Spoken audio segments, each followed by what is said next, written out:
तरल पदार्थों के यांत्रिक गुण देख रहे हैं, है ना। उसके क्वेश्चंस और न्यूमेरिकल्स देखने से पहले एक थ्योरी का एक रिवाइज हो जाना ज़रूरी है, तो वो हम कर रहे हैं। ओके साहब, ये सब आप 11th-12th में सब पढ़ चुके हैं, लेकिन वापस हम रिवाइज कर रहे हैं ताकि आप जब भी क्वेश्चन करें तब आपको समझ में आए कि फॉर्मूले वगैरह कहाँ से आए, है ना। तो एक फार्मूला इसके अंदर बहुत इंपॉर्टेंट काम में आएगा, तो वो हम देख रहे हैं टॉरिसेली प्रमेय या बहिर्वाह वेग में, है ना। इसके अंदर क्या होता है, कुछ नहीं किया है हमने, एक h ऊंचाई का टैंक लिया है ना। उसके अंदर अगर यहाँ पे हमने छेद करेंगे तो सीधी सी बात है, अगर रॉ घनत्व का कोई भी लिक्विड इसके अंदर भरा हुआ है तो वो छेद करते ही क्या निकलेगा, बाहर आना शुरू हो जाएगा, है ना। तो वही बात हो रही है यहाँ पे कि h ऊंचाई के टैंक में रॉ घनत्व का द्रव भरा हुआ है। इसके अंदर अपन क्या कर रहे हैं, पृष्ठ से h गहराई पर, पृष्ठ यानी यहाँ पे लिया हमने, ये पृष्ठ से h गहराई, ये h गहराई पर एक छेद किया हमने। छिद्र से बहने वाले तरल के वेग को बहिर्वाह वेग कहते हैं। अब यदि वायुमंडलीय दाब P0 है तो बर्नौली समीकरण से, बर्नौली अपने समीकरण नहीं देखी हो तो देख ले, में ये समीकरण थी, है ना। इसके अंदर तीनों ऊर्जाओं का योग क्या होता है, स्थिर होता है ना। दाब ऊर्जा, गतिज ऊर्जा और स्थिति ऊर्जा, है ना। तो उसी का हमने वो लिया है जिसके अंदर 1 1 वाले तरफ सारे एक तरफ, 2 2 वाले सारे एक तरफ, है ना। तो ये P1 plus half rho v square plus rho g h, है ना। वैसे ही P2 plus half rho v square plus rho g h, 1 वाला एक तरफ, 2 वाला एक तरफ। ओके, अब यहाँ पे आप देख सकते हो इस इक्वेशन में हमने कुछ वैल्यू रखी है। P1 P2 की जगह हमने रखा है P0 वायुमंडलीय दाब, है ना।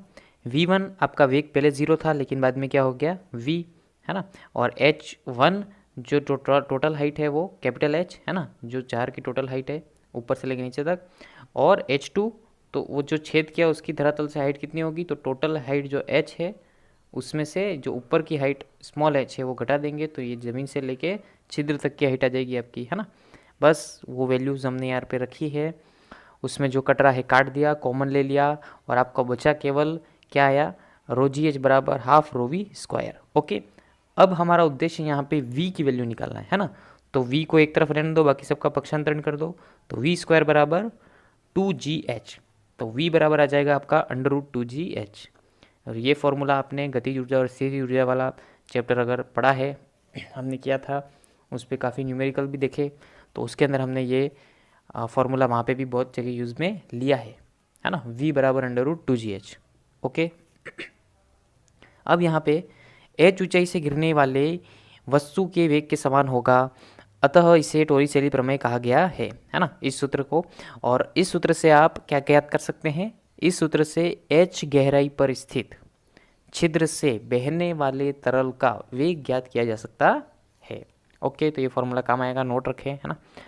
अब बात करते हैं सरफेस टेंशन, पृष्ठ तनाव। तो पृष्ठ तनाव तरल या द्रव की सतह का वह विशिष्ट गुण है जिसमें द्रव की सतह किस तरह काम करती है, एक रबर की झिल्ली के समान व्यवहार करती है, जिसे पृष्ठ तनाव कहते हैं। अब इसके कई उदाहरण हैं, है ना, आप चाहे तो करके देख सकते हैं। कुछ उदाहरण मैं आने वाले कुछ वीडियो में बताऊंगा, और इसके अलावा भी आप भी देख सकते हैं। आपने जनरली देखा होगा कि जैसे एकदम, जैसे किसी बाल्टी या टब में आपने पानी लिया है ना, एकदम ठहरा हुआ पानी है ना, तो उसके ऊपर हल्के से हाथ रखोगे तो ऐसा लगेगा एकदम किसी रबर के ऊपर हाथ रख रहे हो, ऐसा, है ना, जैसे कि उसके ऊपर कोई एक शीट, प्लास्टिक की शीट लगा रखी है, ऐसा। क्यों, क्योंकि ये किसके कारण आपको महसूस होगा, एक पृष्ठ तनाव के कारण। इसके कई उदाहरण हम देखेंगे आगे अभी। जैसे यहाँ पे कुछ लिख रखे हैं, जैसे द्रव की बूंदे या बुलबुलों का पृष्ठ तनाव के कारण गोल आकृति का होना। सूखे ब्रश को आप पानी में डालेंगे और बाहर निकालेंगे तो वो गीला हो गया, लेकिन उसके सारे रेशे कैसे होंगे, एकदम आपस में चिपके हुए। ग्रीस युक्त सुई को अगर हम पानी की सतह पर रखते हैं तो पृष्ठ तनाव के कारण क्या होती है, ऊपर ही तैरती है। ओके, चित्र में यहाँ पे आप देखो पृष्ठ तनाव का हम फार्मूला निकाल रहे हैं। तो पृष्ठ तनाव के फार्मूला निकालने के लिए क्या किया हमने, एक द्रव की सतह ली, जिसको हमने मान लिया ABCD एक द्रव की सतह है, जिसके ऊपर अपन ने एक काल्पनिक रेखा ले ली PQ। ओके, जिसकी लंबाई टोटल है L।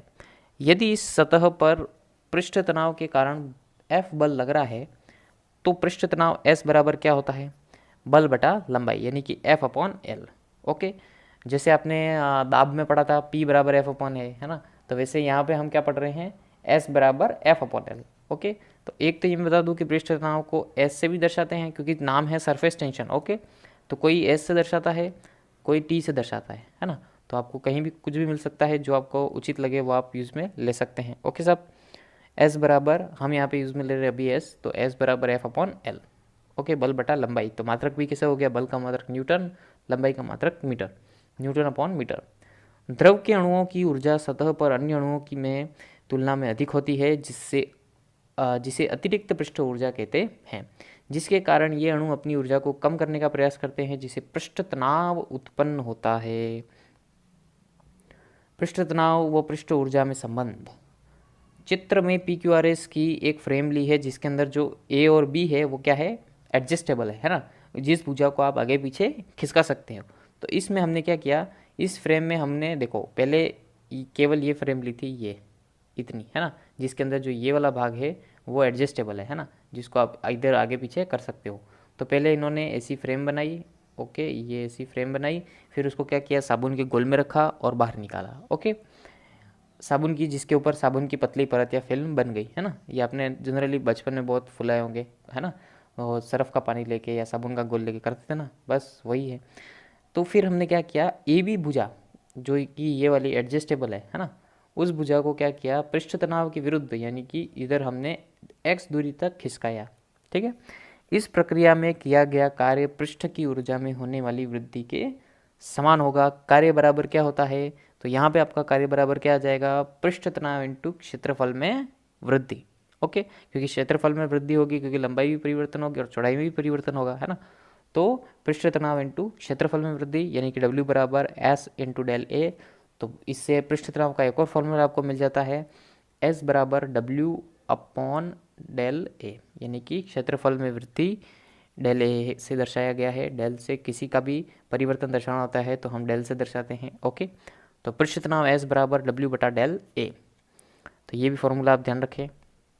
तो इससे आपका एक मात्रक और नया बन जाएगा, क्या मिलेगा, W का मात्रक होता है जूल, है ना, कार्य का मात्रक क्या होता है, जूल, और क्षेत्रफल में परिवर्तन है तो एक प्रकार से क्या हुआ, क्षेत्रफल ही हुआ, तो मीटर स्क्वायर। ओके, अब आता है एक टॉपिक, संपर्क कोण, है ना। संपर्क कोण में क्या होता है, अलग अलग द्रव अलग अलग प्रकृति के होते हैं, जो अलग अलग दर्शाएंगे गुण अपने, है ना। तो उन्हीं की बात करने के लिए अब जैसे आप यह देख सकते हैं, ये जैसे इसमें भर रखा है पानी, है ना, और इसमें भरा है हमने पारा। तो आप देख सकते हो कि नली में पानी भरा है तो ये कुछ इस प्रकार से दिखेगा आपको, है ना, ऊपर का जो सतह है इसकी कैसी दिखेगी, इस प्रकार से, है ना। और अगर यदि इसी में हमने पारा भरा है तो वो आपको नली में कुछ इस प्रकार से दिखेगा, है ना। तो अलग अलग द्रव अलग अलग प्रकृति दर्शाएंगे, तो उसके लिए हम बात कर रहे हैं कि यहाँ पे हमने क्या किया है, जो संपर्क सतह है जिसके ऊपर हमने रखा है, जैसे कभी रखा है पानी, कहीं रखा है पारा, है ना। तो संपर्क सतह से जो स्पर्श रेखा हम उसके ऊपर खींचेंगे, वहाँ से जो संपर्क सतह से जो कोण बनेगा उसको हमने थीटा कहा है, वो आपका स्पर्श कोण है। स्पर्श कोण से बात हम कर रहे हैं कि किसी ठोस धरातल पर स्थित द्रव की बूंद के लिए संपर्क सतह व स्पर्श रेखा के बीच बनने वाला कोण को संपर्क कोण थीटा कहते हैं। अब यदि थीटा कोण 90 से कम है, जैसे कि यहाँ पे आपको दिख रहा है फर्स्ट वाले में 90 से कम है ना, तो यदि थीटा 90 से कम है तो ऐसे में द्रव ठोस कांच की सतहों को गीला कर देंगे, है ना, जिसका उदाहरण है कांच के साथ पानी ले लो या तेल के साथ कागज ले लो, क्या करेंगे, एक दूसरे को गीला कर देंगे। ओके, लेकिन यहीं पे अगर हम बात करें कि थीटा कोण 90 से अधिक हो तो ऐसे द्रव ठोस को गीला नहीं करेंगे, जैसे कि कांच पे पारा हो या रेशम युक्त या मोम का कपड़ा हो जिसके ऊपर पानी डाला हो। आपने एक उदाहरण तो जनरली कहीं भी गार्डन वगैरह में या तालाबों पे गए होंगे तो देखा होगा, या आपने कमल के फूल देखे होंगे, कमल के पत्ते देखे होंगे, है ना, उसके ऊपर या आपने ऐसी देखी होगी पानी की ड्रॉप दिखी होगी ये। अब इस पे ऐसा वैक्स की कोटिंग की हो, जैसे मोम की परत की कोटिंग की हो, ऐसा एक मुलायम सी एकदम परत होती है पत्ती के ऊपर, जिसके कारण इसके ऊपर अगर आप जैसे ही पानी डालते हो तो पानी एकदम ऐसे बूंदों के रूप में ठहरता है, और इसको हल्का सा जैसे पत्ते को हिलाओगे तो वो पानी की बूंद लुढ़क के ना गिर जाएगी, लेकिन आप फिर बाद में देखोगे वो पत्ता गीला नहीं हुआ होगा, है ना। तो यहाँ पे इसके लिए अलग अलग सतह पे द्रवों का अलग अलग गुण होता है ना। तो ज़रूरी नहीं है कि पानी मतलब संपर्क कोण जिसका कांच पे अलग हो सकता है, लकड़ी पे अलग हो सकता है ना, कागज़ पे अलग हो सकता है, इसका हर एक पदार्थ पर अलग अलग गुण दर्शा सकते हैं। है ना। तो ये आपने जनरली देखा होगा ऐसा। ओके, इसलिए हमने, आप यहाँ देख सकते हो, हमने संपर्क कोण जब स्पर्श कोण जब 90 से कम था तब भी तब कांच पानी लिया, और 90 से अधिक के लिए हमने क्या लिया है, रेशम या मोम युक्त कपड़े पे पानी, है ना। तो वो ऐसा मोम की जैसी परत होती है अपने कमल के पौधे के पत्ते पे, तो उसके ऊपर भी पानी ऐसा ही कुछ बूंदों में ठहरता है ना। और हल्का सा भी पत्ता आप हिलाओगे तो वो पानी की बूंद सड़क के गिर जाएगी और पत्ता गीला नहीं होता। ओके, आगे देखो साहब, दाब आधिक्य, द्रव की बूंद व बुलबुला सदैव गोलाकार आकृति के बनते हैं, जिसमें अंदर का दाब Pi व बाहर का दाब P0 होता है। जिसमें अंदर का दाब थोड़ा अधिक होता है, दाब के इस अंतर को हम दाब आधिक्य कहते हैं, जो कि किसके बराबर मिलेगा साहब, Pi माइनस P0 बराबर 2S/R। ओके, तो ये फॉर्मूला भी काम का है, ये यूज़ में लेंगे तो ध्यान रखें इसको। दाब आधिक्य क्या आएगा, Pi माइनस P0, जहाँ पे Pi क्या है, अंदर का दाब, है ना, और P0 क्या है, बाहर का दाब। ओके, बराबर किसके आएगा, 2S/R, है ना। एस क्या है यहाँ पे आपका पृष्ठ तनाव, जिसको हम कभी कभी टी से भी दर्शाते हैं कहीं, है ना, कहीं एस से भी दर्शाया हो सकता है। ओके, अब अगर यहाँ पे हमने क्या किया है, बुलबुले में अंदर और बाहर दो पृष्ठ होते हैं, है ना, इसलिए हमने क्या किया, 4S/R, जिसके कारण पृष्ठ तनाव दोनों स्थानों पर कार्य करता है। वो दाब आदि के निम्न सूत्र से ज्ञात किया जा सकता है। तो एस पृष्ठ तनाव भी हो सकता है आपका, और टी से भी दर्शाया जा सकता है, तो कहीं भी अलग अलग हो तो कंफ्यूज ना होना। ओके, केश नली, केश नली एकदम पतली कांच की नलियाँ आती हैं जो आपने केमिस्ट्री प्रैक्टिकल में लैब में देखी होंगी, है ना। तो केश नली क्या होती है, बाल के समान एकदम पतली कांच की नलियाँ होती हैं जिसे दोनों सिरे खुले होते हैं। केशिकीय प्रभाव या केशिकात्व, जब केश नली को किसी द्रव के अंदर संपर्क में रखते हैं तो कुछ द्रव उसके अंदर स्वतः धीरे धीरे ऊपर चढ़ता है। ओके, और कुछ द्रव ऐसे भी होते हैं जो उतरते हैं, है ना, नीचे उतरते हैं, तो उसके अंदर अलग अलग द्रव के अलग अलग प्रकृति होती है, तो उस पर डिपेंड करता है। तो इस प्रभाव को केशिकीय प्रभाव या केशिकात्व कहते हैं, है ना। तो यहाँ पे वही दर्शाया है कि जैसे ये आप पानी देख रहे हैं तो ये ऊपर चढ़ रहा है, और ऐसा ऊपरी सिरा आपको सतह ऐसी दिखेगी, और पारा होगा तो वो नीचे उतरेगा और उसकी सतह आपको नीचे से ऐसी दिखेगी, है ना। तो दैनिक जीवन में जैसे कि पेड़ों की जड़ों में डाला हुआ पानी इसी प्रभाव के कारण प्रत्येक टहनी तक पहुंच जाता है।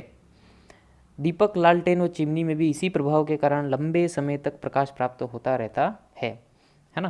क्योंकि हम तो जैसे दिया लेते हैं तो दिए में तेल तो यहाँ लगाते हैं, ये दिया लिया हमने, है ना, तेल तो यहाँ डालते हैं, है ना, और इसके अंदर से जो बाती निकल रही है, बाती को ऐसे निकाल देते हैं यहाँ से, ये जो बाती निकल रही है ना, तो दिया तो यहाँ लगता है, ये दिया मैंने न बुझने दिया, हाँ, तो यहाँ पे साहब हमने ये दिया है। ओके, तेल तो हमने यहाँ भरा है, तो यहाँ से लेके वो धीरे धीरे धीरे धीरे तेल यहाँ पे रिस के आता है ना।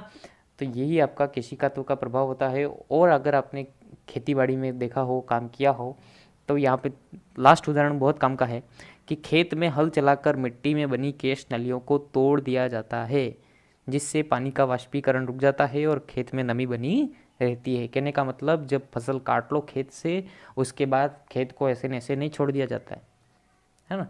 जैसे आपने फसल काट ली मार्च अप्रैल में, ओके, जनवरी फरवरी मार्च में जनरली काटते हैं, है ना।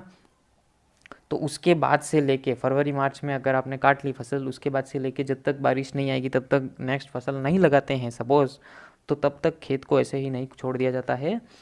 खेत में हल चलाकर मिट्टी को एकदम भुरभुरा और ऊपर से एकदम उबड़ खाबड़ कर दिया जाता है ना। क्योंकि एकदम सपाट प्लेन रहेगा तो केश नलियाँ बनेंगी, जिससे क्या होगा, ज़मीन के अंदर का पानी इजीली ऊपर आके उड़ जाएगा और आपकी ज़मीन धीरे धीरे क्या होगी, नमी खत्म हो जाएगी ज़मीन की, और वो ज़मीन फिर बंजर होने लगती है ना। अंदर का पानी भी उड़ने लगता है, सूखने लगती है ज़मीन। इसलिए हम क्या करते हैं, खेतों को हल चलाकर उसकी बनी केश नलियों को तोड़ देते हैं, जिससे वाष्पीकरण रुक जाता है। ओके, अब एक कैलकुलेशन आती है छोटी सी, जिसका मेन फॉर्मूला निकलता है। इस चित्र के अंदर आप देखना, हमने रॉ घनत्व का द्रव लिया है जिसमें ए त्रिज्या की केश नली रखी गई है ना। ए त्रिज्या की केश नली ली है। केश नली वैसे भी बहुत पतली होती है, जिसमें केशिकीय प्रभाव के कारण द्रव एच ऊंचाई तक बढ़ के ऊपर आता है। ओके, द्रव के आकार का पृष्ठ अवतल आकार के कारण ग्रहण कर लेता है, यानी कि जैसे हमने मान लो कि पानी लिया है तो फिर इसका आकार कैसा हो जाएगा, अवतल आकार, यानी कि ऐसा। ओके, जिसकी त्रिज्या स्मॉल आर है ना। कहने का मतलब ये ऐसा बन रहा है, तो अगर मैं ये यहाँ पे ये स्मॉल त्रिज्या ऐसे लूँ और इसको ऐसे पूरा वृत्त बनाऊँ, तो ये यहाँ पे हमने बात की है ये सेंटर से मानना, तो यहाँ से लेके यहाँ तक क्या होगी, इसकी त्रिज्या स्मॉल आर। यदि स्पर्श कोण थीटा है तो त्रिभुज ए बी सी में, देखो त्रिभुज, हाँ यहाँ पे आप त्रिभुज देखना, दिख रहा होगा त्रिभुज, और थोड़ा जूम कर देता हूँ। हाँ, इसके अंदर देख सकते हैं आप कि यहाँ पे ये जो है ए बी है ना, ये जो है वो किसकी त्रिज्या है, केश नली की। ओके, और यहाँ पे आप देख सकते हैं ये जो ए सी है वो है आपके ये जो बन रहा है अवतल आकार का जो तल बन रहा है इसका द्रव का, उसकी त्रिज्या लिए। ओके, तो यहाँ पे हम लगाएंगे वही हमारा त्रिकोणमिति का फॉर्मूला, इसके अंदर हम निकाल रहे हैं। यहाँ पे देखो साहब क्या निकाला है हमने, कॉस थीटा। ओके, तो कॉस थीटा के लिए लाल का सभी को ध्यान होगा, है ना। तो यहाँ पे कॉस के लिए कौन सा होगा, बीच वाला, यानी कि आधार बटा कर्ण। तो आधार बटा कर्ण लेने के लिए हमने क्या किया, यहाँ पे समकोण त्रिभुज के अंदर देखो आपका ये कुछ त्रिभुज बनेगा इस प्रकार से, ये वाला है ना, इसके अंदर आधार आएगा आपका ए बी है ना, और कर्ण आ गया आपका ए सी है ना। तो दोनों की वैल्यू रखो, तो हमने दोनों की वैल्यू रख दी आधार बटा कर्ण। तो आधार कितना है, कॉस थीटा बराबर ए अपॉन कर्ण कितना आएगा, उसकी त्रिज्या अवतलाकार के द्रव की, तो उसकी आ गई स्मॉल आर। तो स्मॉल आर की वैल्यू आ जाएगी आर बराबर ए अपॉन कॉस थीटा। अब यदि पृष्ठ के नीचे दाब पी आई वो पृष्ठ के ऊपर दाब पी है, तो दाब आधिक्य कितना आ गया भाई साहब, P I minus P zero. Okay, ये पी ज़ीरो है, यहाँ पे पी ज़ीरो लिख देना, क्योंकि पृष्ठ के ऊपर पी ज़ीरो और पृष्ठ के अंदर पी आई। ओके, तो P I minus P zero आ गया 2s अपॉन आर। जब इसके अंदर आर की वैल्यू अपन रख देते हैं, तो P I minus P zero बराबर 2s अपॉन आर की वैल्यू हमने रख दी A upon cos theta. Cos theta ऊपर आ गया, तो P I minus P zero आ गया 2s कॉस थीटा अपॉन ए। इस दाब अधिक्य को गेज दाब भी कहते हैं, जिसका मान निम्न समीकरण से व्यक्त किया जाता है। तो P I minus P zero बराबर एच रो जी। एक तो ये फॉर्मूला आपको ध्यान ही है दाब वाला, है ना, एच रो जी, बहुत बार मैंने बताया है, बात की है, एच रो जी है ना। क्या होता है, किसी भी द्रव में किसी वस्तु के लिए हम अगर बात करते हैं दाब की, तो क्या होती है, एच जिस गहराई पर वो वस्तु है, रो उस द्रव का घनत्व, और जी गुरुत्वीय त्वरण। ओके, तो अब यदि दाब ये भी होता है और दाब यह भी हो रहा है, तो दोनों को हम क्या कर सकते हैं, आपस में बराबर ले सकते हैं। तो हमने वही किया, दोनों को बराबर रख दिया। इससे क्या आएगा साहब, एच का एक फॉर्मूला आएगा आपका, एच बराबर 2s कॉस थीटा अपॉन ए रो जी, 2s कॉस थीटा अपॉन ए रो जी। ओके साहब, ये एक फॉर्मूला है जो बड़ा आपका काम आएगा, जिसको हम काम में लेंगे, तो आप थोड़ा याद रखें डायरेक्ट भी और कैसे आया वो भी। ओके, तो इस सूत्र से आप द्रव की केश नली में ऊंचाई ज्ञात कर सकते हैं। इससे स्पष्ट है कि केश नली जितनी संकीर्ण होगी, यानी जितनी पतली होगी, द्रव उतना ही अधिक ऊंचाई तक जाएगा, है ना। यानी कि यहाँ पे हमने क्या लिखा है, एच किसके समानुपाती आ रहा है, व्युत्क्रमानुपाती आ रहा है स्मॉल ए के, है ना, ये ए नीचे आ रहा है ना, यानी कि एच समानुपाती होगा 1/a के, यानी कि सीधा सीधा व्युत्क्रमानुपाती होगा। यानी कि ए जितना कम होगा, यानी कि केश नली जितनी पतली होगी, एच की वैल्यू उतनी ज़्यादा आएगी, है ना। यानी जितनी नली पतली होगी, द्रव उतना ही ऊंचा उठेगा। ओके, पृष्ठ तनाव को प्रभावित करने वाले कारक।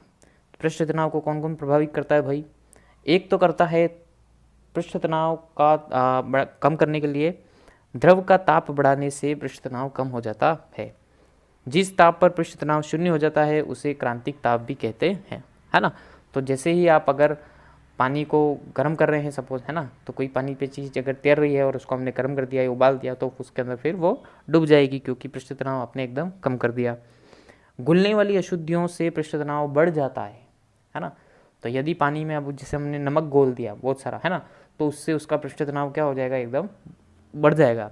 लेकिन अगर हमने उसके अंदर अल्प घुलनशील अशुद्धि मिला दी, जैसे कोई हमने साबुन मिला दिया, सर्फ मिला दिया, कोई डिटर्जेंट मिला दिया, तो इससे पृष्ठ तनाव कम हो जाएगा, है ना। और यही आपका फंडा है उसके लिए, गंदे कपड़ों को धोने के लिए, है ना।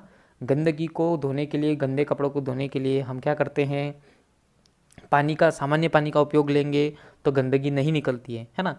इसीलिए हम साबुन या डिटर्जेंट डाल के एकदम उसका पृष्ठ तनाव कम कर देते हैं, और उससे क्या होता है फिर, आपकी पृष्ठ तनाव कम होने से वह कपड़ों की जो बारीक छेद होते हैं, गंदगियाँ होती हैं, वहाँ पे अंदर आपका पानी एकदम अंदर तक चला जाता है, और उससे फिर वो गंदगी को बाहर लेके रगड़ते हैं, या उसको हम स्मैश करते हैं या हिलाते हैं, है ना।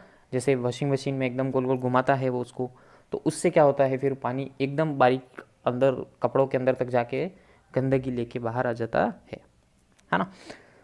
द्रव की सतह पर तैरने वाली अघुलनशील अशुद्धि को संदूषण कहते हैं, जैसे पानी की सतह पर केरोसिन या तेल। तो इसके कारण भी पृष्ठ तनाव कम होता है ना। अब कुछ चीज़ें होती हैं जो अघुलनशील होती हैं या सतह पर ही तैरती रहती हैं, है ना। उनको डाल दो पानी के अंदर तो भी पानी की सतह पर ही रहती हैं, तो उसके कारण भी आपका पृष्ठ तनाव क्या हो जाता है,